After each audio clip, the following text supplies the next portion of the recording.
नमस्कार, the public में आपका स्वागत।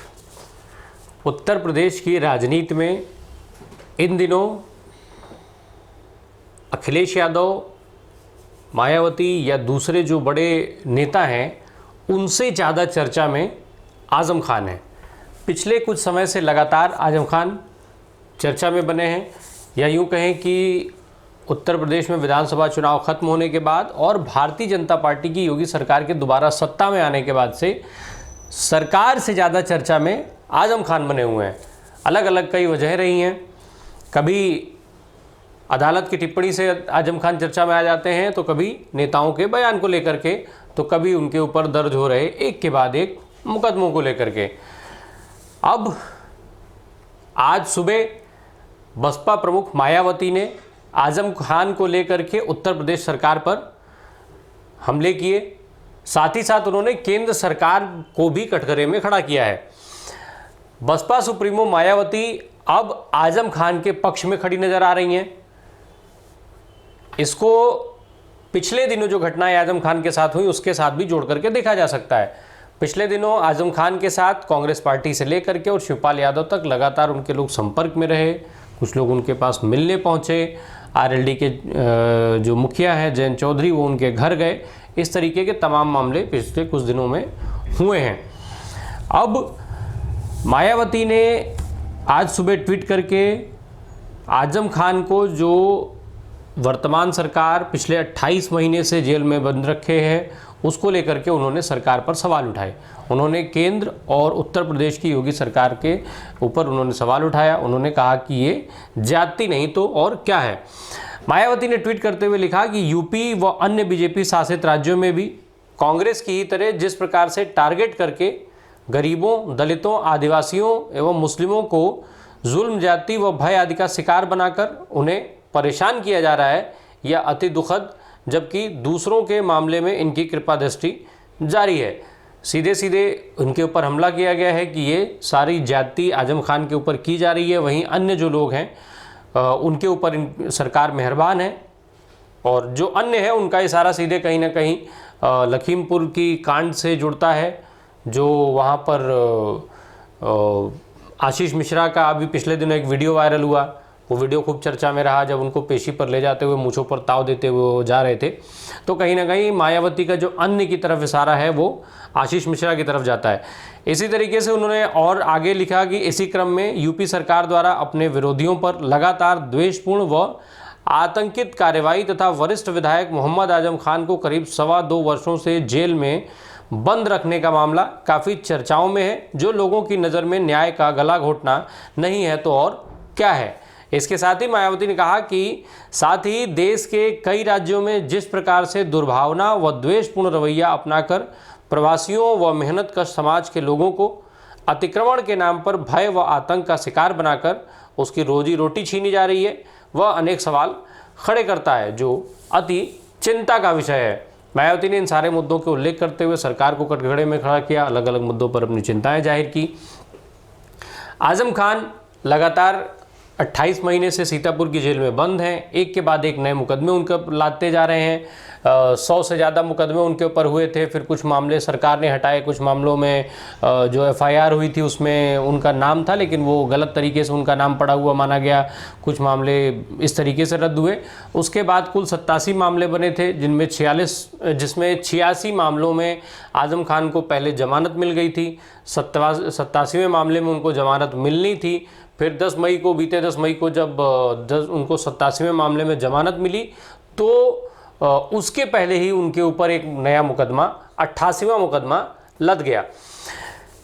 आज भी आज़म खान को ही लखनऊ में पेशी रही।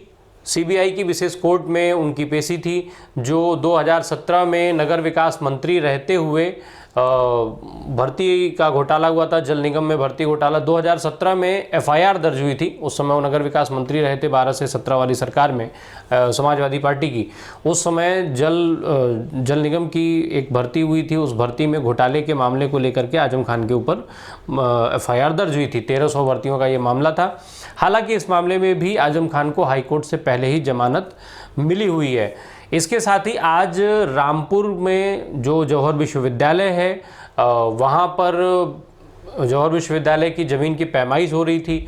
आज ईडी ने वहाँ ज़मीन पे पैमाइश की है। साथ ही साथ ये भी संभावना जताई जा रही थी कि ईडी इनके घर जाएगी और तमाम तरीके की चीज़ें हैं उसमें और कार्रवाई को आगे बढ़ाएगी ईडी। जो शत्रु संपत्ति पर कब्जे की बात कही जा रही है, ये कहा जा रहा है कि वहाँ पर एक बड़ी मात्रा में शत्रु संपत्ति है जिस पर आजम खान ने कब्जा करके उसको जौहर यूनिवर्सिटी में शामिल कर लिया है। तो साथ ही साथ उसको शत्रु संपत्ति को इनको शीघ्र ही वापस लौटाने के लिए भी कहा गया, उसके लिए कुछ समय सीमा भी तय की गई है। अब इन मामलों में लगातार जमानत 86-87 मामले में जमानत मिलने के बाद भी पिछले 28 महीने से आजम खान लगातार जेल में बंद है, सीतापुर की जेल में। फरवरी 2020 में आजम खान, उनके बेटे अब्दुल्ला आजम और उनकी पत्नी, तीनों लोगों ने सरेंडर किया था, जिसके बाद उनकी पत्नी को जमानत मिल गई थी। वहीं जनवरी 2022 में विधानसभा चुनाव के ऐलान के बाद अब्दुल्ला आजम को जमानत मिली। हालांकि आजम खान को जमानत नहीं मिल पाई, उसके बावजूद भी वो रामपुर से चुनाव लड़े थे और विधानसभा का चुनाव जीते भी थे। अभी इसको जो आजम खान का पूरा मामला था, उस मामले वो मामला सुप्रीम कोर्ट तक गया। सुप्रीम कोर्ट ने इलाहाबाद हाई कोर्ट को इस मामले में ज़बरदस्त फटकार भी लगाई थी। सुप्रीम कोर्ट ने बेहद तल्ख टिप्पणी की थी इस बात को लेकर के कि 5 महीनों तक आजम खान के जमानत का फैसला इलाहाबाद की हाई कोर्ट में लंबित रहा। इस मामले में सुप्रीम कोर्ट ने इलाहाबाद की हाई कोर्ट पर तीखी टिप्पणी करते हुए कहा था कि यदि जल्दी फैसला नहीं दिया गया तो और ज़रूरत पड़ेगी तो फिर सुप्रीम कोर्ट इस मामले में फैसला देगी। और उसके बाद 11 मई की तारीख लगाई गई। 11 मई की तारीख के एक दिन पहले 10 मई को आजम खान पर को जमानत दी जाती है, लेकिन उसके पहले उनके ऊपर एक नया मुकदमा लग जाता है। सुप्रीम कोर्ट में 11 तारीख को जब इसका ये सुनवाई हो रही थी, उस समय ये मामला उठता है।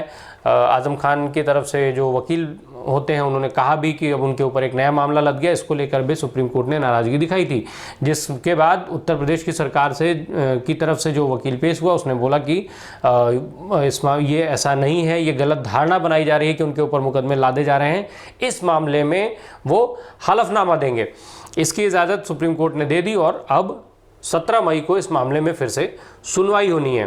5 दिन पहले जो ये नया मामला दर्ज हुआ है वो मामला फर्जी डॉक्यूमेंट्स के सहारे 3 विद्यालयों को मान्यता दिलाने का मामला है और इसके संबंध में रामपुर में ही मामला दर्ज हुआ। इसका वारंट भी सीतापुर जेल में शामिल कराया जा चुका है। अब देखना ये होगा कि 17 मई को जो सुप्रीम कोर्ट की कार्रवाई होती है उसमें क्या नया फैसला आता है, साथ ही साथ आज जो कार्रवाइयाँ हो रही हैं उसमें क्या नए डेवलपमेंट्स आते हैं। ये सारी चीज़ें अब 17 मई को क्या सुप्रीम कोर्ट आजम खान के पक्ष में फैसला दे पाता है, क्या आजम खान जेल से बाहर आ पाएंगे। क्योंकि बार बार ये होता है कि आजम खान को इस मामले में जमानत मिल गई है पर उसके बावजूद भी वो जेल में ही रह जाते हैं, वो जेल से बाहर नहीं आ पा रहे हैं। एक के बाद एक 87 मामलों में जमानत मिलने के बाद भी पिछले 28 महीने से आजम खान सीतापुर की जेल में बंद हैं। इसको लेकर के समाजवादी पार्टी में भी विद्रोह हुआ, समाजवादी पार्टी में कई तरीके के विरोध सामने आए। यहाँ तक कि आजम खान के समाजवादी पार्टी छोड़ने की भी चर्चाएं सत्ता के गलियारे में और राजनीति के गलियारे में खूब तेज़ी से चल रही हैं।